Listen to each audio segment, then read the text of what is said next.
It's good to be back here for a new year, Be'ezrat Hashem. It should be with Mazel and Bracha. Everyone should have a Ksiv Chasima Tova, them and their families. Good Geben Shia, please God. I'd like to thank our sponsors for the Shir. The Shir today is sponsored specifically by Michael and Sharon Cronenberg. Thank you very much for the sponsorship. Leilu Nishmas, Sharon's father, Rav David Yitzchak ben Rav Shimon Mordechai, Rabbi David Bergstein, who served as a Rav in Queens in New York for half a century, close to 50 years. His Yotzeit is on the 6th of Elul, so thank you for that sponsorship and for all the work you do in the shul. And thank you also to our regular sponsors for 2025. The Shirim are sponsored anonymously, Le'ilu Nishmois Brana Bas Brandit and Zelig Ben Kalman, Zichronim Livrocha. So we have 3 shiurim between now and the end of Sukkot. Wednesday this year doesn't have a great mazel in terms of shiurim for the OU, so we only have 3. So I decided, I have promised you some shiurim on medical ethics, which we will get there, please God, after Sukkot. But I decided I need to speak about Inyana D'Yoma a little bit, and it's always tempting to speak about Rosh Hashanah and Slichas, because that's coming up soonest. But I decided to speak about Simchas Torah. Partly because Amy asked me to do a shir on women's laning on Simchas Torah, which I've never spoken about before and generally, which we will get to. But I'd like to prepare 3 shirim for you on topic. We've never discussed any of these issues before in this format, which is on women's involvement in the shul service with the Sefer Torah specifically, both in terms of women's dancing with the Sefer Torah. I don't know about you, but I've been involved in a number of communities where this has been an extremely divisive issue. And the shul has been really torn apart. I know at least 2 communities in which this has happened. Many of the people were very against it. Many of the women were very against it. Many of the men were very in favor of women's dancing with Sifrei Torah. I think anything that gets them home earlier for the Kiddush, I think, is what they want. Sometimes the divide is Israelis, who tend to be very kind of conservative, little c on these issues, and Americans and chutznikim, who sometimes be a little bit more liberal on these issues, but not necessarily. So what I want to do with you, please God, is today I want to just lay foundations. What are the dinim of Sifrei Torah? What are the dinim of Sifrei Torah and contact with Tuma? Because one of the issues that is often raised as a question mark about women's connection with Sifrei Torah is there a problem if a woman is in nida, if she's menstruating? Is that an issue for her to touch the Sefer Torah, to lift the Sefer Torah, to carry the Sefer Torah, maybe even to look at the Sefer Torah? We need to deal with those issues square on before we do with anything else. Next week, I'm going to look at the issue of dancing in shul, where the whole minhag comes from in dancing with the Sifrei Torah, which is a relatively new minhag, that people take the Sifrei Torah and they dance around the room with the Sifrei Torah. Used to be that people danced around the Sefer Torah. People stood in the middle and people danced around the Sefer Torah, but that's not what is done most places now. And then we'll get into women's laning and hopefully in a couple of weeks from now. Okay, so that's our next 3 weeks mapped out. Please God, it should be Batzlacha. So let's start at the very beginning. I'm not going to go through the early sources on the sheet in great detail because they're fairly straightforward. I brought you in number 1, which is worth us mentioning, when the Sefer Torah first appears in the Chumash, when Moshe, the end of his life coming up soon in the Parashas, writes it down. Vayhi kechalois Moshe lichtov. When Moshe finished writing, Et divrei haTorah hazot al Sefer ad tumam, the whole Sefer Torah until the very end, that itself is a very loaded issue. Did he write all the way to the end where it says that he's already died? How can he write something which is not true? If he says he died and he's writing it, it's obviously sheker, or is that prophecy he will die? Did Yeshua write them? That's a shir which we had, which we're not going to have again right now. Maybe in the future, please God. V'yitzav Moshe et haLevim, he tells the Levim, he commands them, no say Aaron Brit Hashem. And they are the ones who carry the Aron Kodesh with the Luchot in it. Lemor, and he said to them, L'koach et Sefer HaTorah hazeh, take this Sefer Torah, this is the master copy, V'samtem oto mitzad Aron Brit Hashem Elokeichem, and put it next to, in the Aron. There's a debate whether it's inside the Aron, the Sefer Torah, next to the Luchos, or outside the edge on a shelf, if you like, next to the Aron Kodesh, but put it next to the Aron Kodesh, v'haya sham b'cha le'eid. And this will be the testimony, this will be the witness, this will be the master copy. Any future Sifrei Torah will be checked against this one. And there's a whole history. So what happened to that Sefer Torah? Did it get lost? Some point was it hidden away when the Aron Kodesh was hidden away? What is the Sifrei Torah that Ezra, the Torah of Ezra from the Second Temple, is that the same one? Is that a different one? Not for now. Very interesting, etc. But it is important to understand that the very first time the Sefer Torah appears, it is put in the Aron. And the Aron is put in the Holy of Holies, in the Kodesh Kadoshim, and no one ever goes there other than the Kohen Gadol on Yom Kippur, etc. Unless there's a need. I imagine if they had to get it out to check something, they could go in. But the point is that the Sefer Torah is very, very detached from the people. That's the first thing. I brought you in number 2, which I'm not going to read now, the very important story of Yoshayahu, who finds the Sefer Torah, Chilkiyahu, who finds the Sefer Torah when they're doing renovations in the Beis Hamikdash in the mid-Bais Rishon, and the revolution that caused with the people and the Tshuva revolution. You can read that and around on that for yourselves, but that's an important reappearance of the Sefer Torah. And I brought you a few little tidbits of information. The earliest verses that we have from the Sefer Torah were found just down the road here in Ketef Chinom by the old city near the Begin Center, where it shows you the Birkas Kohanim, or at least something very similar to Birkas Kohanim, dating from the time of Chizkiyahu, from the Sefer Torah. Many fragments of the Sifrei Torah were found with the Dead Sea Scrolls, which date back 2,000 years. The Engedi scroll that was found in Engedi, which is from the 3rd, 4th century, contains 2 chapters of Vayikra with exactly the text identical to the text we use today, which is very interesting. The oldest complete Sefer Torah that we have today, which is kosher, is called the Bologna Sefer Torah, and it's from the 12th century. 12th, 13th century, and it's in the museum in Bologna. I don't know if it's available to be seen there. I've never been to Bologna, I don't think, but if anyone has any photos from there, then maybe they can see the Sefer Torah there.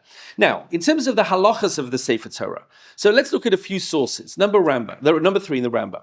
Mitzvah leyached leSefer Torah makom. And of course, he gets this from the pasuk that we just read. You have to have a designated place for the Sefer Torah.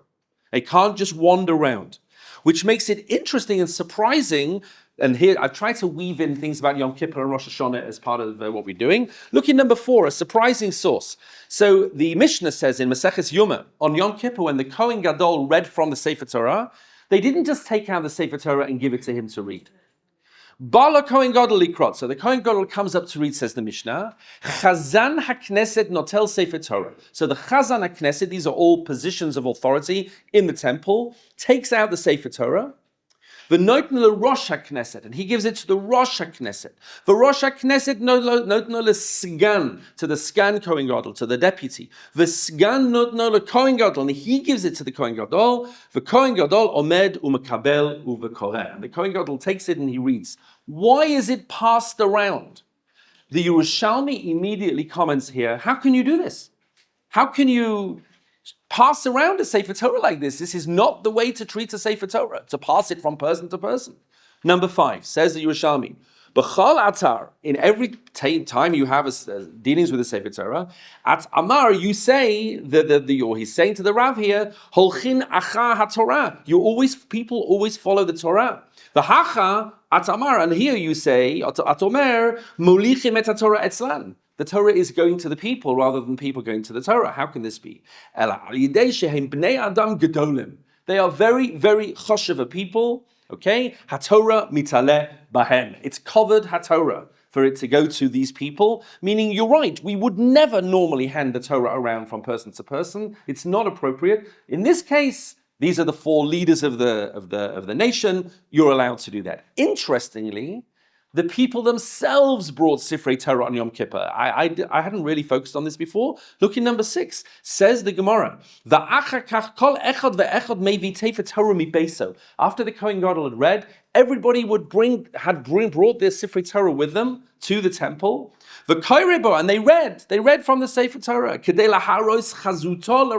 to show off the Sefer Torah to all their friends. Rashi, what does he mean? Laharot noyav.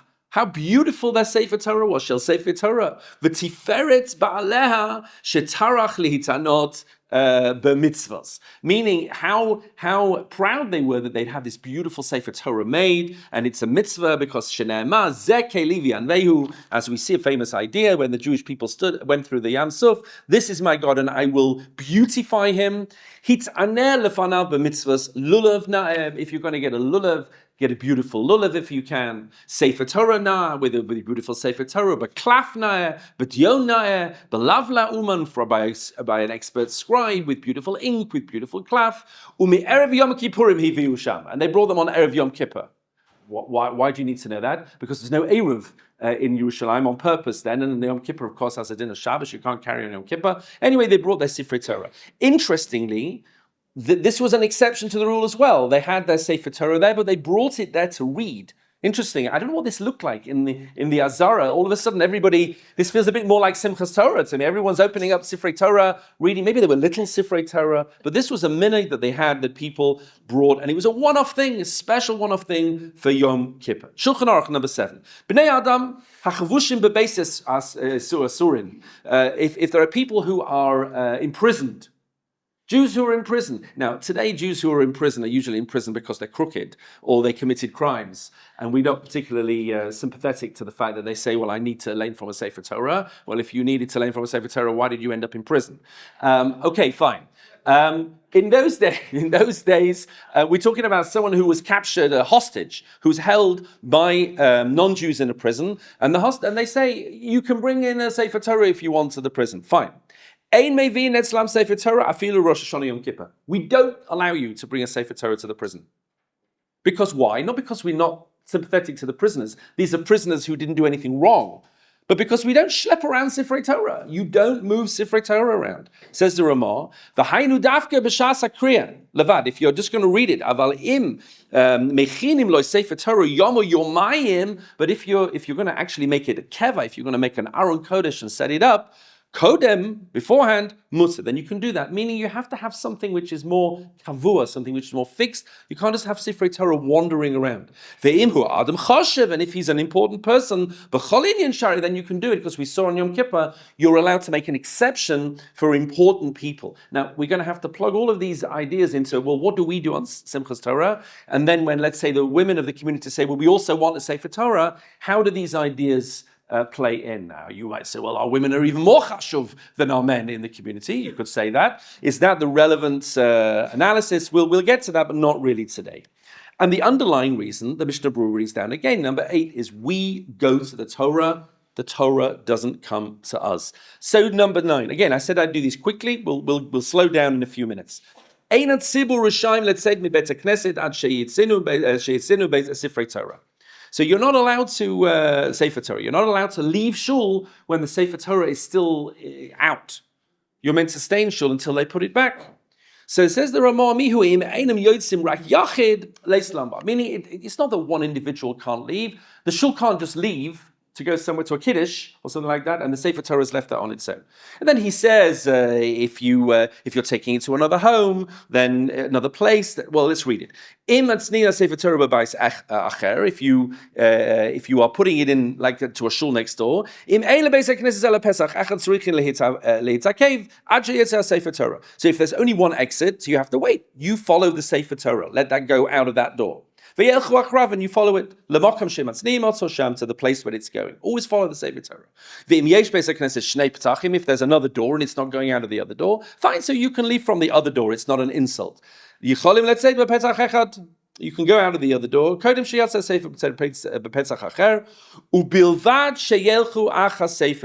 you always have to be following the Sefer, not the other way around. Says the Ramah. Okay. If you have a proper Aron Kodesh, which we have in shuls, then you have to walk to the Sefer Torah. You have to walk there, try and get there. Ad lifnei ha'aron, to the front of the Aron. Shemaknisa nosol sham. V'yesh shekas v'shemevim hatinoikos. There's a mitzvah to bring the kids, the babies, lenashek, okay, to kiss haTorah, kidei lechancham u'lezarzam b'mitzvahs, to get them excited, chinuch, etc. minhagim. So people have been bringing their babies and their kids to kiss the Sefer Torah, etc., which is a beautiful minhag.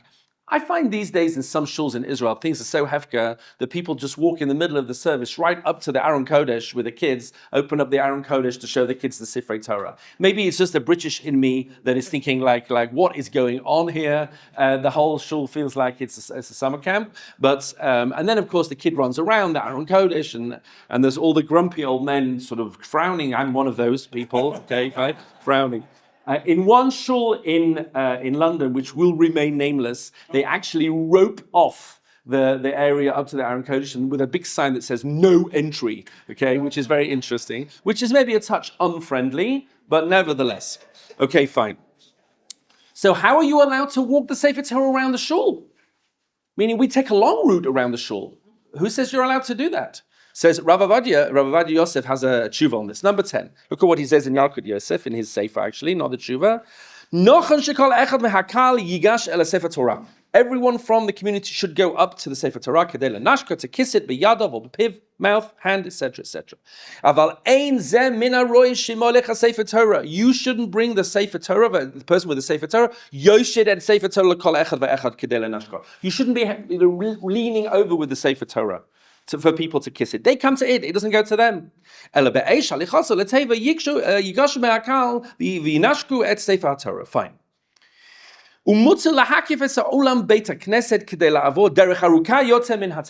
allowed to, it's a heter. You need a heter to go the long route in order to, why? Because it's covered at Torah.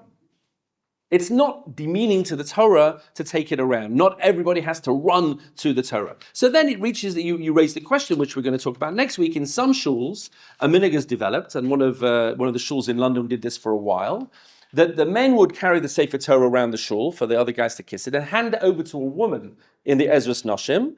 The woman would then take the Sefer Torah around the Ezras Noshim, hand back to a man. The man would bring the Sefer Torah back to the Aron Kodesh. Is that appropriate? Is that within the spirit of this mitzvah? Is that allowed halachically or not allowed halachically? One of the questions we have to ask ourselves is not the question of whether women should be touching or carrying Sifrei Torah, but whether this is the right thing to do with the Sefer Torah.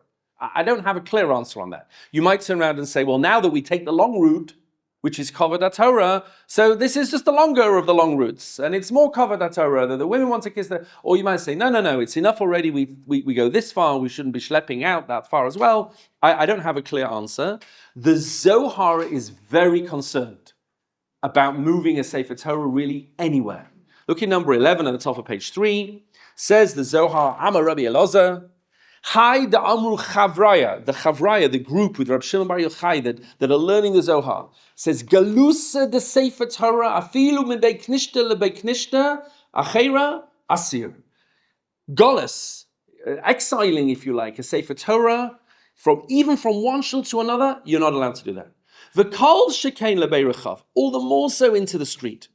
Amar Rabbi Abba, Shchinta. Kad is Galia Hachi, Nama Me'asal Asi. He says, wait a second. The Shechina, this parallels the Shechina went into Galus. Ada Amra Midnen B'midma Malon Orchim from Yirmiyahu, the Shechina takes steps away. Av Hacha, so too here. B'kadmis Midbei Knishta, it's a kind of Galus. The Sefer Torah might go from one shul, Lebei Knishta, to another shul. Lebasa Lebei Rechav, it might go to the street. Lebasa B'midba Malon Orchim, and then it will go to the Midba, meaning it's a sense of loss.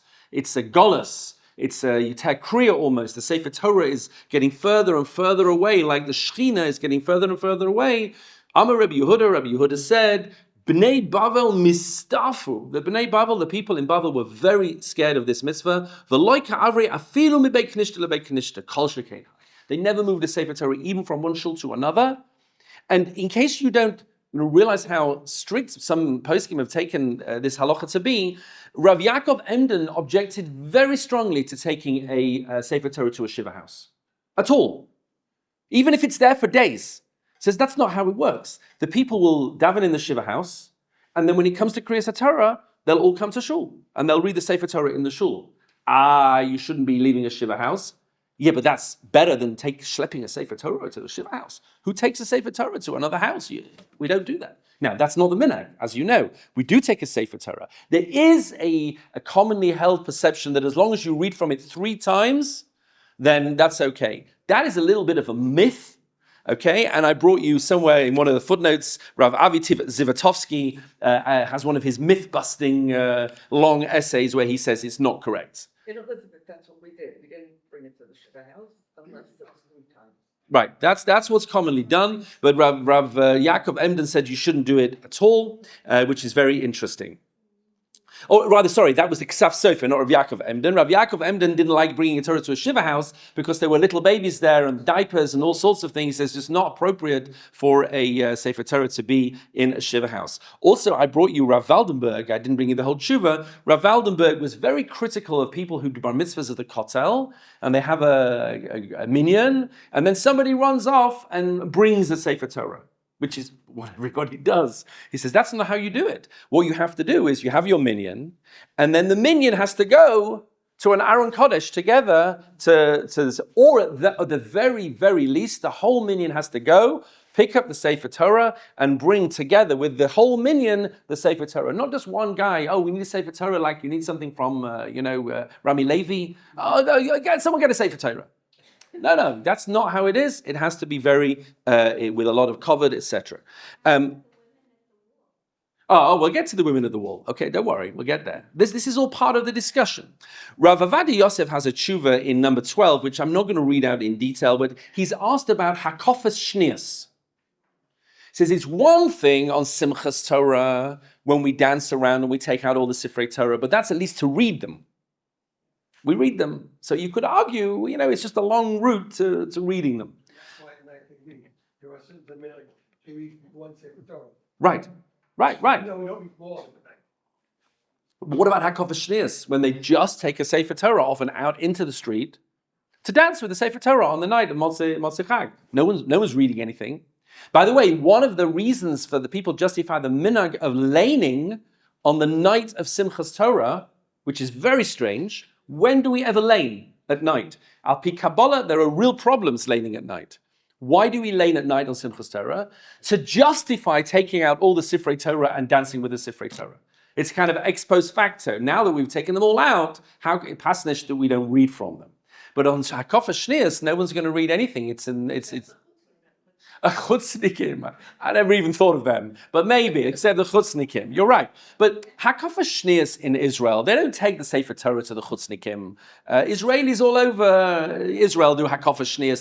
There are no chutznikim in Har Bracha or places like that, and I bet they do hakafot shnius and dance around. So Rav Avadia has a long tshuva. You can read it for yourself. Basically, he says, kavod Torah. It's kavod Torah. Once it becomes kavod Torah, then it's fine because you're doing it for the Torah. What defines what is kavod Torah and what is inappropriate? Good question. And the answer really is his last line. If you look in the last 2 lines of number 12, lefikach gam hotzad sifrei Torah rechava. So also taking out a Sefer Torah to the street, shal ir b'yom simchas Torah, shehamagamahi. The whole purpose is ach v'rak laharbois kvoda shel Torah. Ein bezeh shum chashash issa. He's very clear on it. No problem. Kavod Torah. U'kamoshe pasak hagon the Marikash. That's Rav Castro. He quoted before. V'shar achronim. And then he says at the end, v'chein pashat haminhag. This has become minhag Yisrael. U'minhag Yisrael Torah hu. The fact that it's the minhag means that it must be right. And now we have to find a reason to justify the minhag. So that raises the question, which we're going to talk about next week. Well, what if we want to make new minhagim? Minhagim start somewhere. They start usually with the people. They don't start from the top down, they start from the bottom up. So there's always a question when these new things come up, that's not the minhag. Yeah, but the minhag wasn't the minhag either until the minhag was the minhag. And now it's the minhag. So who starts? Do you have a number of sort of naughty people kind of pushing the envelope at the beginning, which everyone's sort of tussing about, and then, that became the minhag, and so let's do that. Or not. We're going to talk about that. We have to address that full on. But his basis for supporting this is minhag Yisrael. I'm going to go quite fast here. The 13 and 14 talk about standing in front of the Sefer Torah. It's interesting, the Gemara debates, which is the Kal V'chomer. Do we stand in front of a Sefer Torah? Because if we stand in front of a Rav, all the more so we stand in front of a Sefer Torah where the Rav learned the Torah. That's one way of looking at it. And the Gemara elsewhere learns the opposite Kal V'chomer. If people stand in front of a Sefer Torah, then all the more so they have to stand in front of a Rav who is Torah Shebal Peh, who overrides the Sefer Torah. The Sefer Torah says that you hit somebody 40 lashes. And the Rabbonim say, no, it's 39. So who beats who? The Rabbonim beat the Sifrei Torah. So which way do you learn the Kal V'chomer? It's very interesting. You can think about that yourself. It is mutter to sit with the Sefer Torah, and the Rambam says that, and some people have a minhag, top of page 4, that they do sit, but he says you have to sit with extreme focus. Look at the Rambam, Kol Mishi Yoshev Livnei Sefer Torah. If you are going to sit in front of a Sefer Torah, Yoshev B'Kovid Rosh, you have to be very focused. Be'ema, B'Pachad. This doesn't feel like Simchas Torah in my shul, okay? Shehu ha'edan emelachol be'olam. This is the witness of God's voice on earth. Shenemah v'ayalach sham b'chal ha'ed. He quotes the pasuk. V'chabdehu k'fi kochu. We give every kind of covet we can. Amru chachamim rishonim kol ha'mechalel et Torah. If you play fast and loose and you desecrate the covet of the Torah, gufu mechul al brios, then you yourself will be desecrated in some way in front of others. V'chol ha'mechabed et Torah, gufu mechubed al brios. One of the strong practices has grown up that we don't touch the Sefer Torah on the parchment. And if you look at the origins of this, you'll see as follows. Number 16. Your hands may not be dirty, or meluchlachos patid, or have anything sort of dirty on them. He's not talking about the parchment, he's talking about the Eitz HaChaim. Even on the outside of the Sefer Torah, you have to have a strong personal hygiene. And we'll actually raise that issue in a few minutes. Is it possible that the issue of women who were nida touching the Sefer Torah, is it possible that the whole issue was a personal hygiene issue? And that's a very serious question which we'll come to, in which case that's going to impact on the modern reality of the way that things work these days. We'll see that. But certainly hygiene on the hands is a very important point, even if you're not handling the klaf. And all the more so, look in number 17, the Amar Rabbi Parnach, Amar Rabbi Yochanan, ha'oiches Sefer Torah orum, if a person grasps the Sefer Torah naked, what does naked mean? Nikba orum, he'll be buried naked. Orum sachadatzach, we're going to bury somebody just a bare naked body? You can't mean that. Ela Amar Rabbi Zera, orum beloy mitzvahs, he'll be buried naked of his mitzvahs, or her mitzvahs. Well, really, beloy mitzvahs? Sachadatzach, one time they touched the klaf and they got no mitzvahs?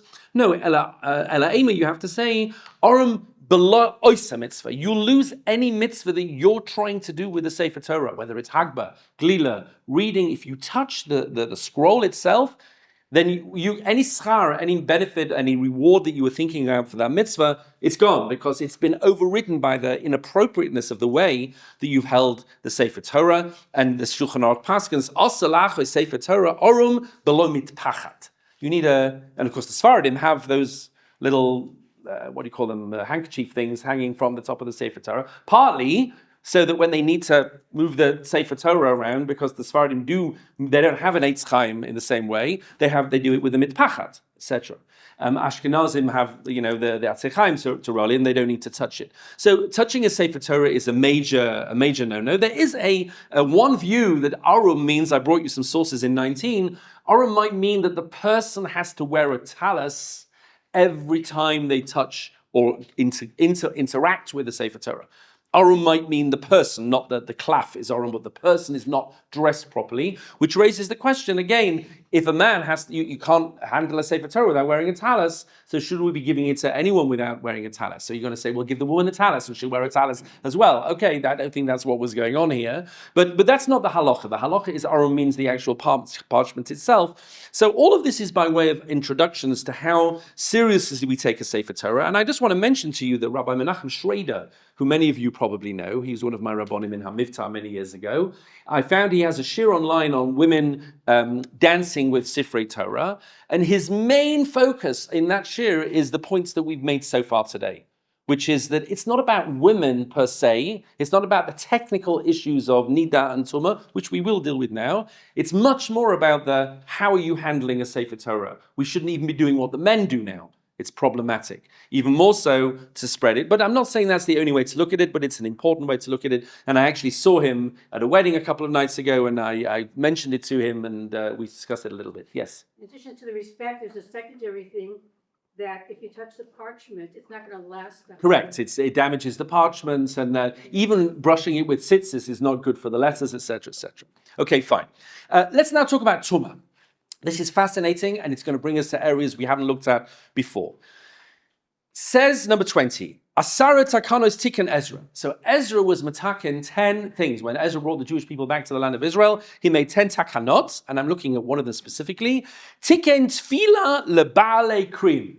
If men, and actually it was men and women originally, I'm not going to deal with the women's side of that, but if men had a seminal emission, usually because of a sexual relationship with their wife, but not necessarily, they were not allowed to touch the Sefer Torah or to read from the Sefer Torah, to learn from a Sefer, to learn Torah at all, or even to daven. So the Gemara says, Tikkun tefillah lebale krim, doraisahu. Isn't it in the Torah? The Torah itself talks. This isn't a takana of Ezra. This is an actual mitzvah in the Torah that if a man has a seminal emission, he can't do certain things. Tichsev, ish ki teitze mimenu shichvat zera v'rachas b'mayim. He has to go to the mikvah. Says the Gemara, no. Doraisahu letruma v'kodshim.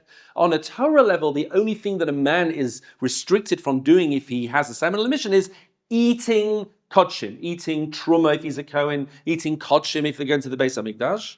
Asahu, and now Ezra comes, tiken afilu ledivrei Torah.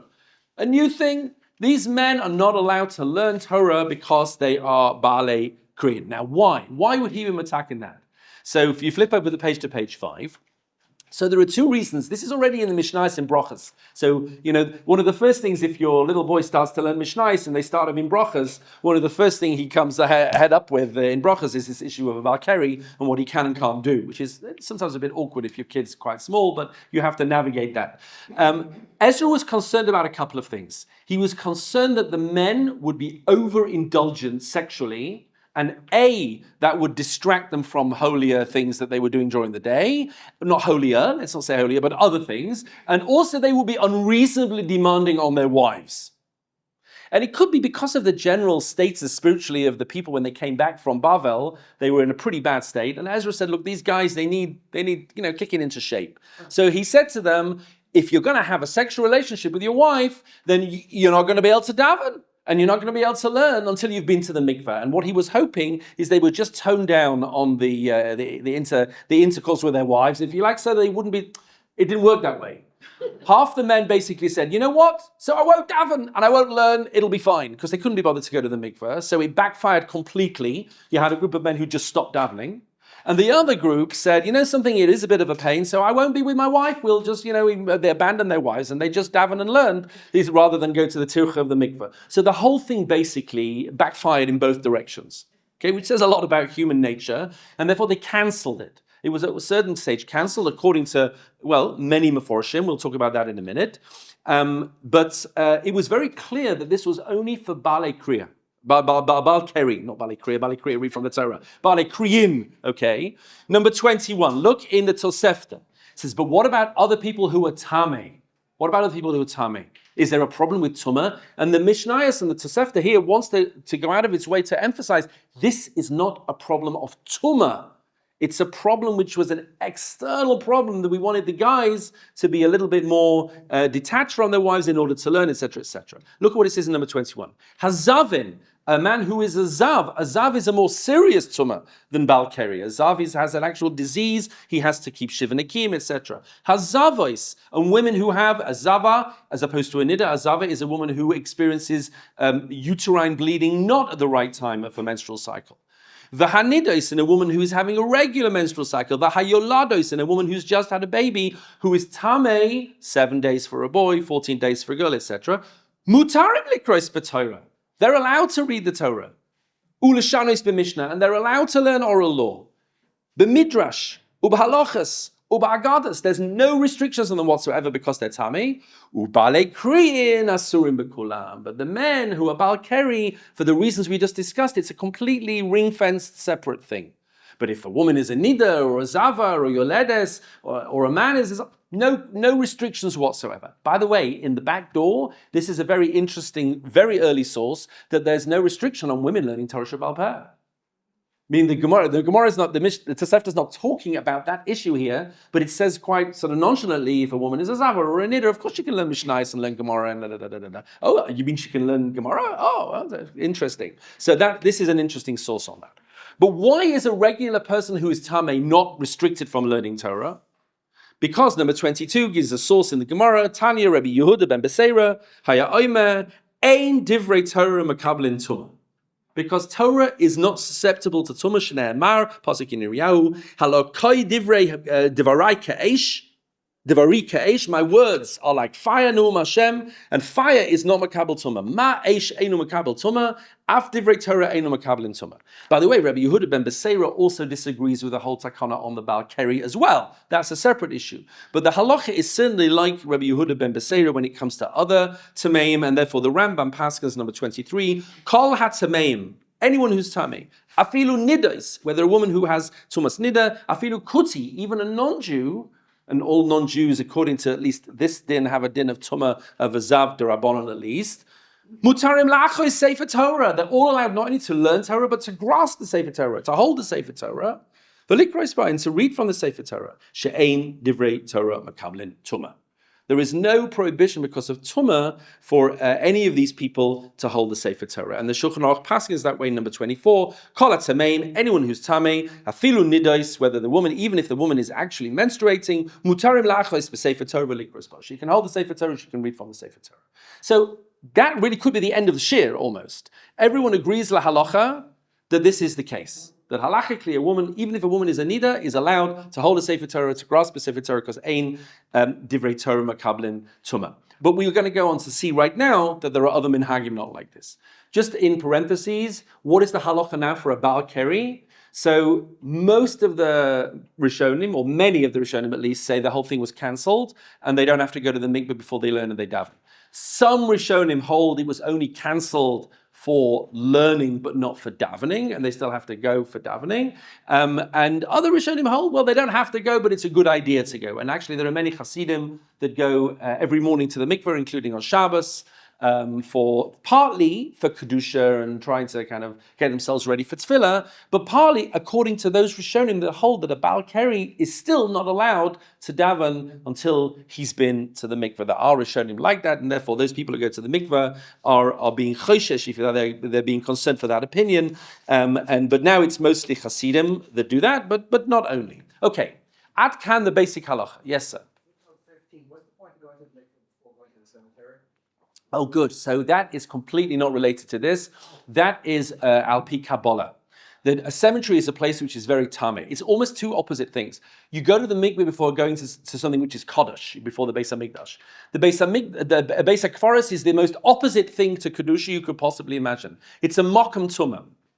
So you have to ask the local Kabbalists here who know more than me. But my understanding is that if you go to a place with such strong tumah, and you yourself are vulnerable because you are also tamei, you have that lack of protective force with you, you will be more susceptible to be attacked by the Sidra Achra or the whatever it is. And the same reason for women who are nida not going to a cemetery. I think that the tumah makes you more vulnerable to the dark forces that might be there in the Sefer Christ. It's not to become tahor, because if you do that, it's obviously a wasted exercise. Now, despite the fact that this is the halacha, there is a very ancient minhag, and it's not just, people sometimes paint this as a very fringe opinion. This is a very ancient minhag that women who are nida do not have interactions with Sifrei Torah. I'm not saying that's the halacha, but you'll see the strength of these minhagim. Look in 25. We'll start with this, which is astounding. This is from the Gaonim. The Gaonim obviously are in the period just after the Gemara, and this is from a sefer called Sefer HaMiktsa'ot, which is not a very well-known sefer. It's around 11th century, brings together a lot of psakim of the Gaonim. It says as follows: But Sefer HaMiktsa'ot katav she'isha lo tikanes bebeit hakneset kol yemei riyata. When she's actually bleeding and menstruating, she can't go into the shul until she's finished and she's keeping her 7 clean days and she's not actively menstruating. Shnei Amar, and he brings the pasuk of the woman who just had a baby, B'chol kodesh lo tigan. Now, that's not talking about a shul, that's talking about kodshin. That's talking about a woman who just had a baby, has to wait a certain amount of time, 7 days plus 33, 14 days plus 66, before she can eat kodshin. But it's applying it to the Bet Knesset. She can't go to the Bet Knesset. V'chein hu b'shem Rav Tzemach Gaon. He brings in one of the names of one of the Gaonim, Rav Tzemach Gaon. V'chein minhag b'shtei hayeshivas. This was the minhag in Surah and Pumpadisa, that women would not go to shul, did not go to shul. Va'afilu michutz likneses, they didn't even do Torah things outside the shul. We'll see right now. Ve'ein ela b'yamei nidasa. That's only when she's bleeding. B'yamei shmirasa. What about when she's keeping her shiva nekim? We'll see. This is how this is understood later. Minayin, how do we know? Ad Malaysi Yemei Tahara, which again is Malaysi Yemei Tahara, is from the pasuk about the Yoledet, but it's applied here to a woman. Loimi boida asalam ela beiknishta. Not only is she not allowed, or she shouldn't. Well, it says asa. She's not allowed to go to the shul. Ela katshama midei de birkasa. If she hears a bracha, asalala anos amen. She's not allowed to say amen. Very extreme. The Amir Rabbi Yehuda, Asa levarich, and not only that, you are not allowed to make a bracha lifnei hanida, in front of a woman who is still nida, shelot tahar her, in case she kind of thinks that, I say amen, v'toma amen, and she says amen. V'nimsa shem shamayim mitchalel, and this will be a massive chilul Hashem. A woman who is a nida said amen to a bracha, and you caused. This is not something. That doesn't come to the bridge. We'll get that. We'll get that. So this is, again, I'm not suggesting for 1 second that this is halacha or ever was halacha, but this is an opinion which finds its way through the Gaonim. Go to page 6. I brought you another alternative text of the Sefer Miktzos that says, well, no, that was during the time when she was actively bleeding, but when she was in a shiva nekim, it was not a problem. Now, you might ask yourself, well, what's the difference? If you're worrying about Tuma, a person is tamei until they go to the mikveh. A woman is just as tamei in her nida cycle during her shiva nekiyim, in terms of the laws of Tuma, as she is when she's active. So why would you make a distinction? Before the source we just saw, we didn't make any distinction. Number 26 says there is a distinction. So again, you're going to have to ask, why would there be a distinction? What is the difference? And is it, we'll see soon, a question of hygiene issues, or is it a question of actual Tuma? Having said all of that, there is a counter approach during the Gaonim. Look in number 27. Sha'elu min kamai de Rav Yehudaigon. They ask Rav Yehudaigon, this is taken from the Tshuvas of the Gaonim, nida mahu miletzuli. Is a woman allowed to pray? Or lemela beiknishta, or to go to the shul? The Aman, he said, Shapitami, it's fine. What's the problem? Why is it an issue? So to number 26 or 28 brings a nice source from the Gaonim. V'shailu mikame de Reish Masifta. They asked the head of the yeshiva, the Rosh Yeshiva, minayin lenida shetit palel. Not only is we going to not stop her from praying, but we're going to say she has to daven. She has to do all the normal davening. What's the source? Amalahan atlamad mi b'shash shamu OUIsrael et hadibros, when the Jewish people went to the Aseres Hadibros at Har Sinai, mipi agvura, and God Himself came to teach them Torah. All the men were there, all the women were there, all the babies were there. They didn't say all the women should come, but not you. Please, you can stay at home and you can, catch up later. No. Everybody was there without any exception. Shneimah v'hakel ta'am anashim nashim v'taf. An interesting source. So you see in the Gaonim two completely diametrically opposed sources. One group and it says this was the minhag of the Shtei Yeshivas, women can't go to shul, women can't even daven, women can't say brachas, women can't say amen, you can't even say amen in front of a woman who's a nida. And the other is like, what are you talking about? All the women were at Har Sinai, there's no problem, let the women come to shul, let the women do everything. I don't know how controversial this was in Bavel at the time, whether you had people getting very ferbrent about this side or that side. But that's with the Gaonim. And now we come to a sefer which is very unusual. And I must confess, when I was preparing this shir, I'd never really even heard about this sefer, certainly let alone got into it. And it's called the Brisa de Nida. What is the Brisa de Nida? So this is a collection of halachas, and we'll talk about where it might come from. Is it authentic? Is it from the Gemara, etc.? And it says some very unusual things, exactly like the things that we've just been learning about now. Look at number 29. Ve'lamikdash lo tavo, says this Brisa dinida, that to the temple she shall not come. That's talking about a yoledet. Ein la reshut leikanis lebati midrashos lebati knesias. She's not allowed to come to a shul. She's not allowed to go to even to a bet midrash. What is this Brisa dinida? So there is a major debate about it. It first appears quoted by various Rishonim in the 12th, 13th century. The Ramban quotes it, and I brought you in the Ramban on the posik. You can look at the posik of Rachel when Lavan comes searching for the trafim, and he says, please get up and leave the room, I need to search the room. And she says to him, I'm sorry, Dad, I can't get up, I'm having my monthly cycle, whatever, if that's what it means. Maybe it means she's pregnant, not getting into that now. And he just runs away. And the Ramban on that pasuk says, that's what you see in this brisa nida, that nobody wants to be near women in this situation. They run away from them, and you're not even allowed to walk on the ground that they walked on. He brings that if somebody was if the spittle from such a person landed on a child, you have to take the child to the mikveh before, like very extreme things. He's quoting from this brisa nida. The Rambam Maimonides, we have no idea whether he knew about this brisa, but in the Moreh Nevuchim, he quotes customs of ancient pagans and the way they treated, in his view, mistreated women who were having their cycle. And he quotes almost exactly the same things that we dafka don't do, that the pagans do, are as listed in this brisa that we should also do, which is very interesting. So you had these two very strong counter kind of approaches, where there's one approach which is trying to introduce that to the Jewish community, and there's another approach, the Rambam, which is saying this is actually the opposite of what we do. And the Rambam makes a big point of the way that Hilchas Nida is calibrated so that on the one hand, the husband and the wife wouldn't be actually physically together, but that she wouldn't feel in any way excluded. That she'd be there in the home, in the bedroom, in the round with the kids, and because excluding women in this is a pagan. You make them live in a hut down at the bottom of the village. That's correct. The Ethiopians, we talked about that when we did the Ethiopians. But it's funny because one side is painting this as a pagan practice and one side is quoting this thing called the Breita Nida. Now, the Breita Nida also does other strange things. For example, it brings a very countercultural version of the famous bat call. You know, the bat call, the Beis Hillel and Beis Shammai are arguing for years, and this one says the halacha is like us, and this one says halacha like us. V'yatsa bat call v'amra elu v'elu divrei elukim chayin v'halacha kebeis Hillel. According to this Breita Nida, the bat call comes out elu v'elu divrei elukim chayin v'halacha kebeis Shammai. Whoa! Like, where did that come from?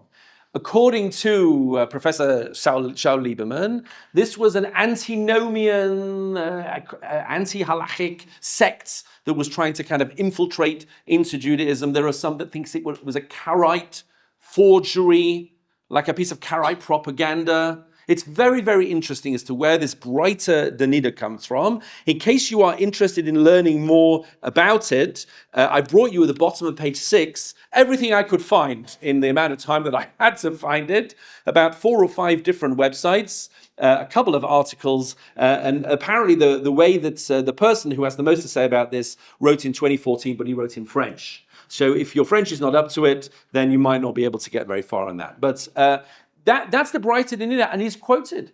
And what's more interesting for us is it became mainstream because it was adopted by a sefer called the Shari Dura, which is a mainstream Ashkenazi halacha sefer in the 13th century, and then it gets quoted by Sena Urena. And Sena Urena in the 16th century in Yiddish takes on whole sections from this Breita Nida and then mainstreams that into the culture of women in Yiddish-speaking countries, which is very, very interesting. So if you want to know where is this coming from when people are worried about this nida question, when it's not even the halacha, clearly not the halacha, the Shulchan Aruch says, Ein divrei Torah mekabelin tuma. Where are we getting this from? The answer is we're getting it from here, which has been, pushed into, if you like, the mainstream of certainly an Ashkenazi psak, or not psak, but at least minhag. Go to page 7. I'm going to summarize a little bit. I'm not going to read every one of these, but Rashi, interestingly, the school of Rashi quotes these ideas, but says it's a chumrah ba'alma. It's a chumrah. It says it's a good chumrah that women will take on these extra things, but it's a chumrah. It's definitely not the halacha. The Rav Yah, within 12th century Germany, quotes this Breita Nida as halacha. He approves of it. He says that this is the minhag. The women didn't go to shul, etc. He said they did daven though. They let them daven, but they didn't let them go to shul. Okay, interesting. The Or Zarua also says, as a student of the Rav Yah, also brings the custom that women who were nida didn't go to shul. And by the way, the shuls didn't have an Ezras Nashim in those days. So, where they're going to go even if they go to shul, but they didn't come to shul. The Trumas HaDeshen introduces something very new, and we need to see this in 33. What about women coming to shul when they're nida, he says. He's in the 15th century in Austria. Emet hitarti lahem. I have allowed this when? B'yamim noraim. Rosh Hashanah Yom Kippur, V'chia Gavna, and similar days. We'll see what he means by similar days. Sherabois misasrin lebeis hakneses. There are many people that come to shul dafka 3 times a year. Jews, even then, people come on Rosh Hashanah Yom Kippur. But certainly women who didn't come during the year, they want to come on Rosh Hashanah Yom Kippur. Lishma tefillah, they want to hear the tefillah, B'kriya, and they want to hear the laning. Sheilchu lebeis hakneses. They want to come to shul. V'samachti arashi shemate behilchas nida mishum nachas ruas lenashim. And he says, and I want to rely on a principle that there is an idea that we don't want to upset the women. We want to give nachat ruach lenashim. We'll see where this is coming from. Ki hayu lahem la'atzavim ruach, because they'll be really sad. Ulamachad la'dleiv shehakol mitasvim, and they will be really upset and depressed because everyone's going to shul li'os b'tzibur, to be in the community for Rosh Hashanah. V'heinu yamdu chutz, and they have to stand like pariahs outside. This will pass nicht on Rosh Hashanah. But not the rest of the year, by the way. He says the rest of the year they can stay at home. But Rosh Hashanah, everyone can come. We'll see this in a minute. They will allow the women to do smicha in the Beis Hamikdash. Even though that looks as though you're mistreating the sacrifices. Again, mishum nachat ruach shelahem. V'ayin gam behilchas nida shel morid dodi hakodesh mahara. I'm not sure exactly who the mahara is. He quotes from elsewhere. V'timtza she'agima or zarua gadol b'shem ha'go'onim demashma de isagomor. Even though I allow it, I am aware that there is a tradition in Ashkenaz that this is completely prohibited. And these women must not be in shul. Uba ozerua cotton, another version, smaller version of the ozerua, he says, Rak de yesh nashim shenim nois v'yafahim. It's not prohibited, but the women don't do it, and good for them. V'hakaman de ein lahavin ella des rizus uprecious ba'almahu. It's really only a chumrah, etc. And he quotes from the Tuma Sadeshin. So it's very interesting that the Tuma Sadeshin, which was very influential on Ashkenazi minhag and the Ramah, he says Yom Noraim, I allow it, but not the rest of the year. It is worth saying in parentheses, and this is something to be aware of, that the relevance of Hilchot Nida for women in the medieval period was much, much less than it is today. Women had far, far fewer menstrual cycles, say 600 or 700 years ago, than they do today. The average woman today has around 450 menstrual cycles in her life, which if they were Jewish and observant would mean they were basically 15 years of their life in nida. Okay, that's a long time. Okay, back in the day, in the medieval period, number one, people reached puberty later, not so much later, but a little bit later. They certainly reached menopause way earlier, in their 30s. Many women were really malnourished, worked very hard, and had low body fat and did not have their menstrual cycle at all. And many other reasons, and many of them died in childbirth. There were just many, many reasons why people just didn't, and when they were married, they were pregnant, feeding, almost the whole of their life.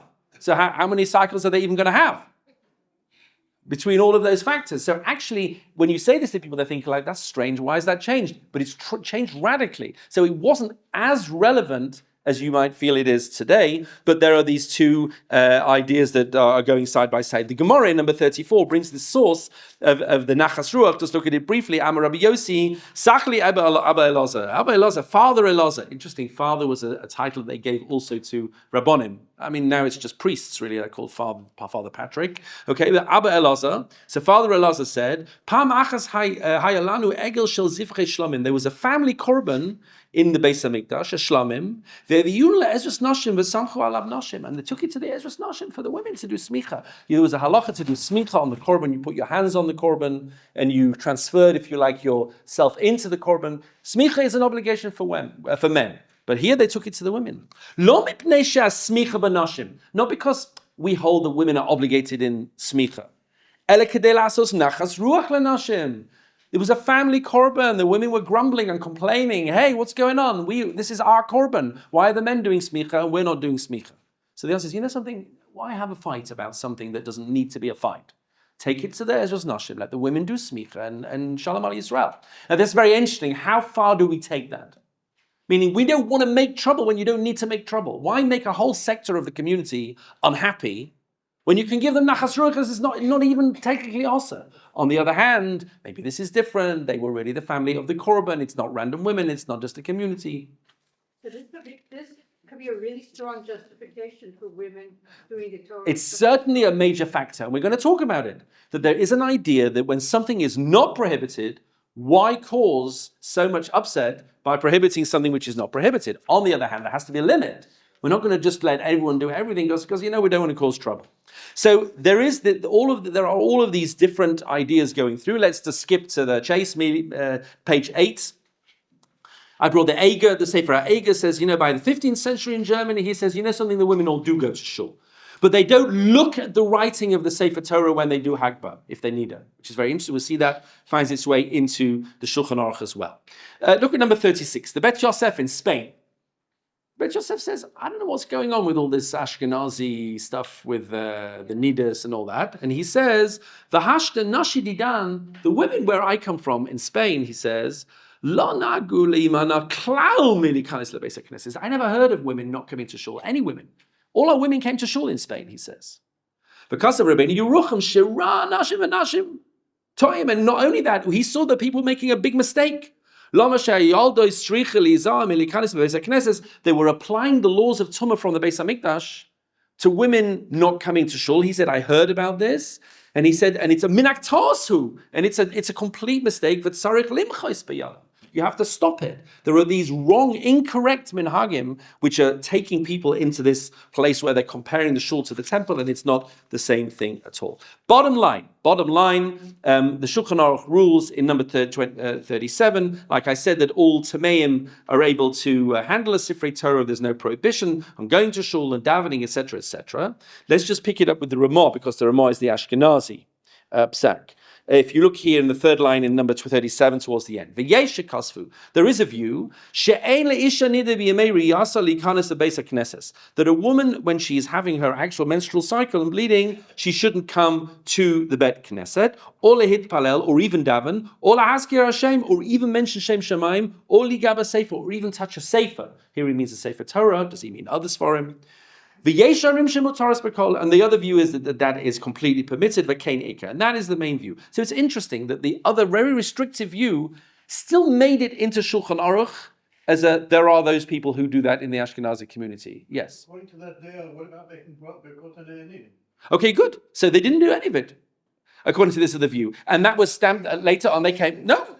No, that's it. They don't bench, they don't say nothing. Again, this was very frowned upon because they're ignoring mitzvahs, benching, kiddush, some of them mitzvahs doraisa. I agree, it's astounding. But he brings that as a view and he says, we don't pass in that way. Our minhag is that women come to shul,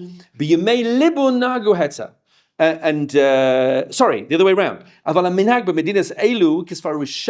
Even though it's not the halacha, our minhag in Poland is the women are restricting themselves, not coming to shul. But when they are in the Shiva Nekiyim, they are lenient. Again, why we'll see in a minute. And even in a place where you want to be machmeh, b'yamim narayim or kiyai gavna and yamim narayim, and later they say from slichus etc. Shirabim it's asvim leilech lebet knesset. And here's an important line: mutarim leilech on these big days when everybody comes, they can come lebet knesset kashai nashim like all other women. Kihu lahen itzavon gadol. That's going to be a very important word. Itzavon gadol. What does that mean? Great distress for them not to come. Shehakol mit asvim vehein yamdu chutz, and they're standing outside when other women are coming in. So we're going to have to ask, what is the line of itzavon gadol? That's what he says. Now, who decides who's in great distress? Do the women say, we feel very distressed that we can't do dancing with the Sefer Torah? And the men say, well, you shouldn't feel that way. Do you turn around to someone who says that they're distressed and say, well, you shouldn't be distressed? But we are distressed. Meaning that line will change. Yes, briefly, because we've got to finish. If there are so many rules about meal time, yes. If these women didn't come to shul in a small community with shuls catered to, yes, then you knew the woman was in need. Yes, correct. But I think that we are way more sensitive to that issue today than they used to be. Women used to wear different clothes when they were nida, so that everybody knew they were nida. And as I said, that people were nida far less than they are today. Let's just finish off because it's time to finish. I want to finish with just one source, finally, which is the Rav Yaakov Emden in number 39. So we've seen these different back and forth. And number 39, he says, I don't understand why there will be a difference between when they're actually menstruating and when they're in the Shiva Nikim. In terms of Tumah, it's exactly the same until they go to the mikveh. And he says, V'shema lo nitkaven harav bal hago. Maybe the whole Ramaz issue was lepatra mitzvila ubracha ele b'shah shofa'at hadamim. Maybe it's when they're actively bleeding. It's a hygiene issue, he says. It was very difficult. There were very few personal hygiene products available in those days for women. It was very hard for them during that, when they were actively bleeding, to actually be anywhere in public, which was not embarrassing for them and unhygienic for them. And therefore, that's the whole issue here. Maybe that's the difference between this time and that time, the Shiva Nikim. And if that's the case, that's going to open up a whole door for a lot of modern-day poskim to say, well, we live in a different world today. Nobody has an issue today. There are feminine hygiene products available and everybody's fine. And therefore, why should there be any issue at all? We'll raise that next week and we'll see. But this is the framework for where everybody's coming from. And we'll have a lot to pick up on next week, please God.